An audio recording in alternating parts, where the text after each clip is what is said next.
syndicaliste, diplômé de lettres modernes, elle parle le français.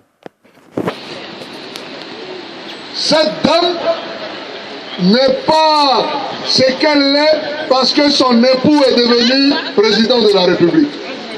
Elle s'est battue à ses côtés. Elle a été de toute sa lutte, sa carrière politique. Lorsque Ouattara est venu en Côte d'Ivoire, à l'occasion du multipartisme, il a envoyé, il était Premier ministre, il a fait arrêter tous les opposants. Lors d'une marche organisée en 92, le 18 février 92. Il a fait arrêter cette dame. Il a fait arrêter le président Laurent Gbagbo. Il a fait arrêter leur fils, Michel. Il a fait arrêter tous les cadres du Front populaire ivoirien. Chers amis, cet épisode que je vous raconte s'est répété le 11 avril 2011. Allô? Un bis repetita de l'histoire. C'est qui? Alors, je vous en prie, c'était pour ne pas vous gêner. Oui, bonsoir. Merci. Très bien. Alors, c'est qui? Mitterrand dit, le président Mitterrand disait pour être aimé, il faut être aimable. Adam a été aimable. Elle était gentille avec le mot gentil. Non, je suis dans un... Alors, bis repetita de l'histoire qui nous conforte dans l'idée que Ouattara est par sa nature un dictateur. Un homme dangereux pour la démocratie. Je ne crois pas. Laissez la dame tranquille, s'il vous plaît.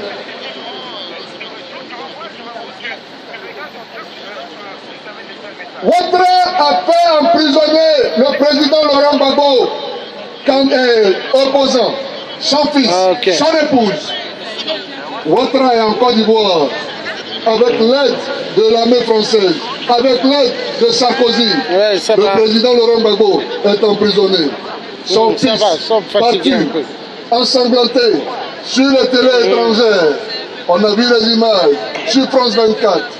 Tous les membres historiques du Front populaire ivoirien sont en prison aujourd'hui où je vous parle, depuis le 11 avril 2011. C'est cette dame que chante Touali. C'est de cela que nous parlons. Cette dame est en prison sans qu'aucune organisation de défense des femmes dans ce pays qu'est la France merci. ne se lève et dénonce cette injustice. On a vu, Liliane Bettencourt a été emprisonnée par les FARC. Nous-mêmes, nous avons été ici à la République. On a été partout pour participer à la campagne de sa libération. Les organisations des femmes se sont mobilisées parce qu'une femme était emprisonnée par un groupe terroriste. C'est valable quand c'est pour l'Occident, mais ça n'a pas d'importance quand c'est pour les Noirs, quand c'est pour les Africains. Quand bien même, nous en sommes les propres acteurs, les acteurs donc de cette situation, les responsables de cette situation. Chers amis, je reste convaincu que seul notre travail nous sortira de l'ornière. Beaucoup ont vu Ouéa président, allez hop, ça y est, c'est la victoire. Ne croyez pas à ça. Ouéa fait son entrée glorieuse dans un système mondialisé, bien structuré, avec en haut de la pyramide des règles bien établies qu'il devra respecter. Ce n'est pas Ouéa, candidat, puis président du Libéria, qui viendra sauver les Ivoiriens de leurs problèmes. Ce n'est pas Ouéa, élu président du Libéria, qui viendra sauver les Congolais du joug de la dictature de Kabila, de Sassou Nguesso. Ouéa a déjà un problème. Il doit travailler à reconstruire ce pays meurtri par combien d'années de guerre fratricide, guerre civile, ainsi de suite. Laissons Ouéa travailler. laissons-le s'installer, laissons-le recevoir ses coups de fil de ses amis du sportif, de l'African Sport, du Caron de Yaoundé, de l'AC Milan et tout ça. Hein? Laissez-moi. Concentrons-nous sur ce que nous faisons. J'ai vu un commentaire de... Comment il s'appelle l'ancien gars là, qui a condamné, qui a dénoncé la condamnation de Hubert Oulaï. Comment il s'appelle? J'en perds même mon latin. Baudier. Mais les amis, comment vous pouvez prendre au sérieux, comment vous pouvez considérer, au point même de vous en faire l'écho, comment pouvez-vous considérer des propos des gens qui sont eux-mêmes responsables du chaos que nous vivons? Baudier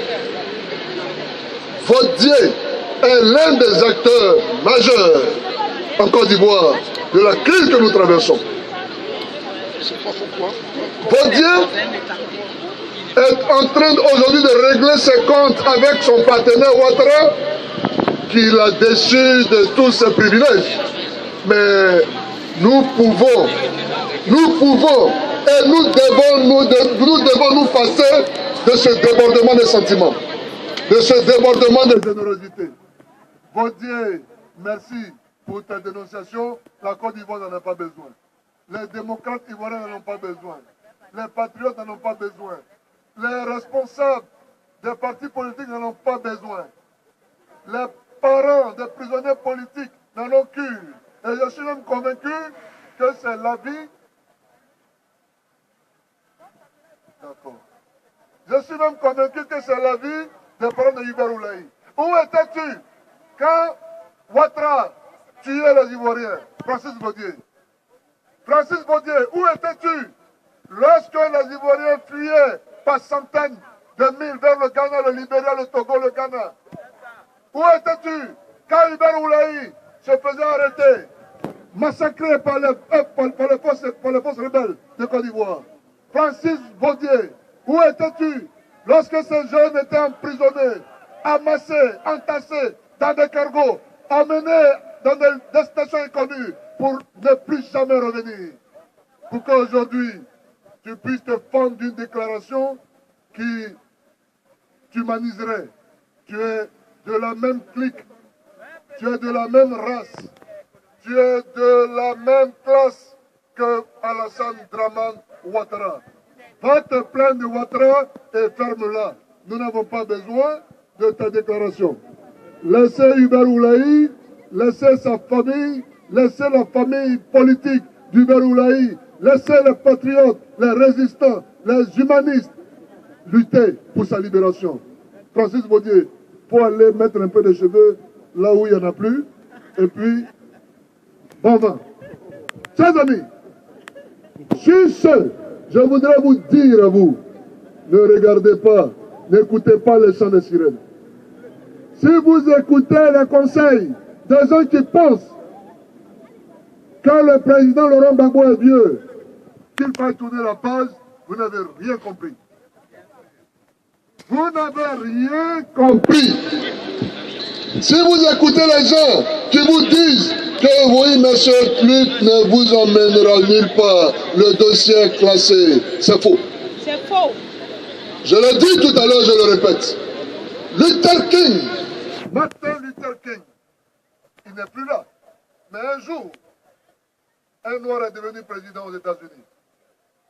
Ce n'est pas Martin Luther King qui est devenu président. Ce n'est pas parce qu'on construit une maison qu'on y habite. Le combat que nous menons ne doit pas être un combat qui doit générer des intérêts immédiats, tel que beaucoup le pensent. Et c'est cette vision qu'ils ont, apocalyptique pour eux-mêmes, qui les amène courir vers des destins qui ne sont pas leurs. Beaucoup ont voulu être députés et ils ont été députés. Beaucoup ont pensé que la Côte d'Ivoire aujourd'hui était no man's land politique. Et eux, qu'on a applaudi, acclamé sur Facebook ou dans les rues de France et de Navarre, pourraient devenir les dignes remplaçants de Charles Blé Goudé pour la jeunesse, du président Laurent Gbagbo pour ce peuple et l'espoir qu'il a nourri à travers son projet de société. Et aujourd'hui, l'histoire vous a donné raison. L'histoire les a définitivement placés dans les poubelles de l'histoire. Il faut que, chers amis, vous soyez motivés à ne pas vous décourager pour comme utiliser ce jeu de mots. Luther King disait, dès l'instant où tu cesses de te prononcer sur des problèmes graves, tu cesses d'exister. Ces gens ont arrêté définitivement d'exister parce qu'ils sont rentrés dans le jeu de la compromission. Nous devons, chers amis, ne jamais oublier que la lutte pour la libération des peuples, et les exemples sont légion, n'ont jamais été un gâteau. Jamais.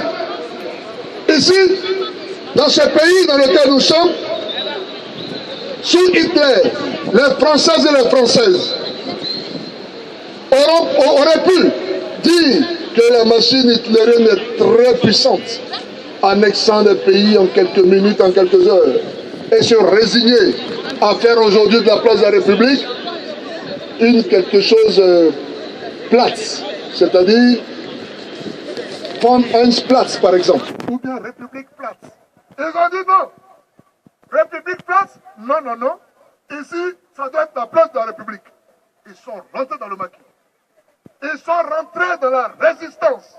Une résistance glorieuse qui a aujourd'hui donné à la France cette statut de pays des droits de l'homme. Ce pays des lumières. Ce pays qui doit porter l'espérance, de par l'expérience glorieuse qu'elle a connue. Chers amis, nous ne devons pas croire que tout nous donnera comme un gâteau sur un plateau d'argent. Les vibrations émises attirent les vibrations de même nature. Si vous fréquentez des gens pessimistes sur l'art, défaitistes devant les épreuves, vous serez des hommes défaitistes. Marchez et laissez-vous contaminer par le positivisme, la positivité. Chers amis, nous croyons à la victoire. Parce que pour la petite histoire, le président Laurent Gbagbo est devenu président de la République, lui que rien ne prédestinait à la fonction. Enfant pauvre, de famille pauvre, entouré, vivant dans un environnement où il y avait des castes, où Fauboigny avait engendré, de par sa politique, une bourgeoisie qui était bien stratifiée. Laurent Gbagbo était au bas de la pyramide. Il n'avait aucun soutien, aucun réseau, mais par son travail. Un travail mu, un travail guidé par l'intérêt collectif, pas pour lui-même. Un intérêt qu'il a porté sur le développement du peuple, sur l'avènement de la démocratie, du multipartisme.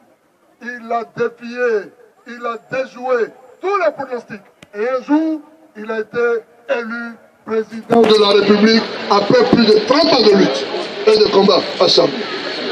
C'est ça qui est la vérité. Et nous, qui vivons en France, pour certains aux États-Unis, au Canada, après quelques années de résistance, alors que vous avez de quoi manger, dormir, vous vêtir, vous avez donc tous les éléments, nous avons donc tous les éléments pour résister et continuer ce combat de résistance.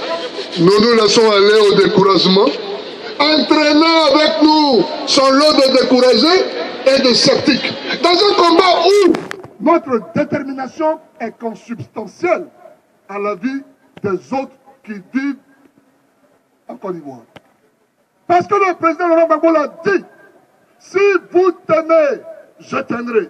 Mais si nous tenons, les amis, ceux qui sont en Côte d'Ivoire, ils tiendront, forcément.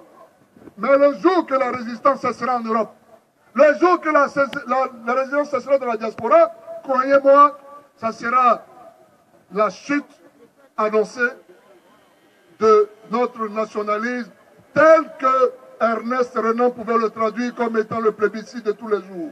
C'est-à-dire que demain, quand tu te lèveras, tu ne diras plus que tu es ivoirien. Quand tu te lèveras demain, tu ne rêveras plus de cette Côte d'Ivoire qui faisait miroiter tous les autres pays d'Afrique, ça sera terminé. Nous n'avons pas ce choix. Nous n'avons pas ce droit. Nous devons rester déterminés. Je donne ce message pour que ici, les gens arrêtent de saborder le travail de la résistance. La diaspora, même dans sa passe difficile, reste un atout dans le combat pour le recouvrement de nos libertés confisquées. C'est un savant africain qui disait, et je cite, il dit que l'Afrique est comme un homme unijambiste et son deuxième membre est constitué de la diaspora. Chers amis, si la diaspora tombe, ça sera l'espoir, l'espérance de tout un peuple qui sombrera avec cette dictature fascisante que nous combattons de toutes nos forces. Je vous remercie. Nous allons continuer avec quelques petites notes pour réchauffer un peu nos corps et le meeting continue. Roger.